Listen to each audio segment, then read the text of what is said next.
Gypsy Rose Blanchard and Melissa Moore villainized a man with autism and a low IQ that was collecting permanent disability. They should be ashamed of themselves. I want you guys to watch this, and then I'll come back and we'll talk about it. Gypsy, while in cahoots with Melissa Moore, also pushed a very troubling narrative about Nicholas Godejohn. Most of you know Nicholas Godejohn was Gypsy Rose's internet boyfriend who was manipulated by Blanchard to aid her with her mother's demise. Nick was diagnosed with autism. In fact, Nick's autism was so profound, he was placed on permanent disability by the government. Nick got a life sentence with no possibility of parole, while Gypsy took a sweet plea deal, thanks to this false narrative, still being spewed by Hollywood journalists like Melissa Moore. What makes matters worse is Gypsy and Melissa Moore's ebook, which describes Nick as, quote, hailing from Big Bend, Wisconsin, Godejohn had a criminal record for indecent exposure and had a history of mental illness. They added, he soon turned the pair's virtual relationship into one steeped in BDSM. End quote. Nowhere in the book do they mention Nick had autism and was on permanent disability. How could Melissa Moore omit those extremely crucial facts from her reporting? It just boggles the mind. Instead, Melissa Moore allows Gypsy to paint Godejohn as a pervert. They also accuse him of being a narcissist and make fraudulent claims about his criminal record. This allegation of indecent exposure is a blatant lie. Nick is autistic, and according to Dr. Theodore Wasserman, an expert on autism who assessed Godejohn at length, Nick has issues in social settings. He was at a McDonald's for hours and hours updating his computer.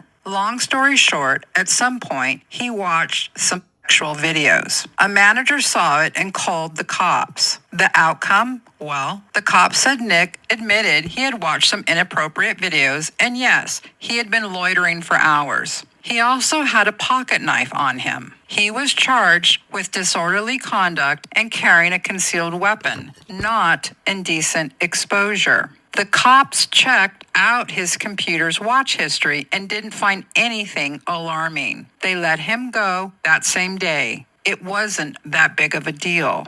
Again, Melissa Moore fails to do her job fact-checking this story and ends up defaming a disabled man who has an IQ of 82, which is classified as impaired.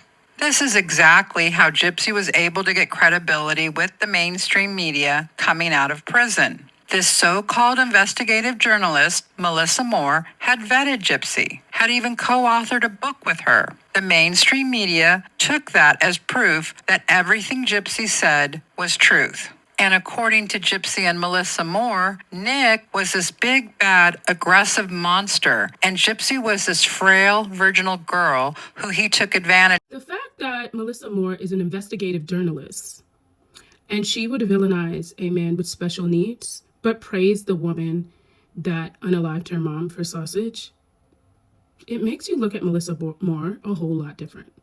But also, I guess the apple never falls far from the tree, because after her dad became the happy face unaliver, she is okay with praising an unaliver. And furthermore, she has made it to where people have villainized Nicholas Godejohn so much that it is a struggle for him to truly get justice. How is that okay? Like, all moms, aunts, uncles, cousins of anyone with a low IQ and autism or any other disability should be front and center trying to make a difference, because this is a huge deal. And the fact that Gypsy has been able to get away with this and then find someone like Melissa Moore that will do anything for $1, it's just showing you where we are as a nation and what we're accepting and what we're saying is okay. And like I've said before, if we let this go, we're setting the stage for other people with disabilities to be constantly used. And it would make more sense to go find someone with a disability to use, because you could get away with it. You have to really think about the stage that we're truly setting. This is heinous. And honestly, the fact that Melissa Moore preyed on Gypsy Rose for $1, The fact that she was speaking to Gypsy Rose every day on the phone from prison, like, what does that say about her? That's unprofessional. It's tacky. And you're praising a woman that unalived her mom for sausage. Like, are we not thinking something's wrong with this? There's too much wrong with this. And the fact that Melissa Moore is the leader of this and is the main reason why the media is perpetuating this story, because not only have they villainized Nicholas GODEJOHN, the media has too. Because I have seen a lot of comments of people saying misinformation about Nicholas GODEJOHN, and that is a problem. People had been saying he was raping people at McDonald's, he was all types of made-up, fabricated stories that people have let Gypsy Rose and Melissa Moore perpetuate. What are we doing? What are we doing? And it also sounds crazy to me that Melissa Moore would believe someone that unalived their mom. Why would you? If someone can calculate and premeditate their mom's unaliving for years, you would trust that person to give you the truth? When Gypsy had already said she's a liar, she was taught to lie and steal. Like, what are we doing here? What are we doing? What is Melissa Moore doing? Honestly, we should be trying to do something about the fact that the media was able to spin a story about like this. It's a problem, a huge problem. And something should be done, because this is not something that we should allow to just happen. Like, there's a man that's sitting in prison for life that was collecting permanent disability. That has actually, in his mind, became hopeless, thinking nothing could ever be done. There needs to be laws in place to change this. We need to do something as a people. And anyone that has a family member with special needs, you should be concerned, because this could be your child, this could be your uncle, this could be your aunt, this could be your cousin, this could be your niece, this could be your nephew. So it's up to us to make things different.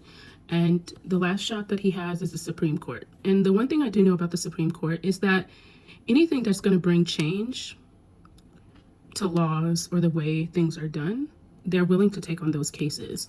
So we need to change laws.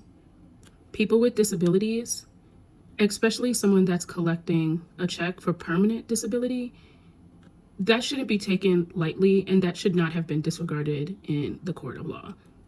It shouldn't have. And that's just the reality of it. Drop your thoughts down below. Let me know how you guys feel. What are your thoughts on this? Definitely check out Becca Scoops. Her last video is where I've been getting this content from, and her last video was phenomenal. I love every video she's ever done, but I feel like this one really kind of pinpoint everything, wrapped it up in a nice bow.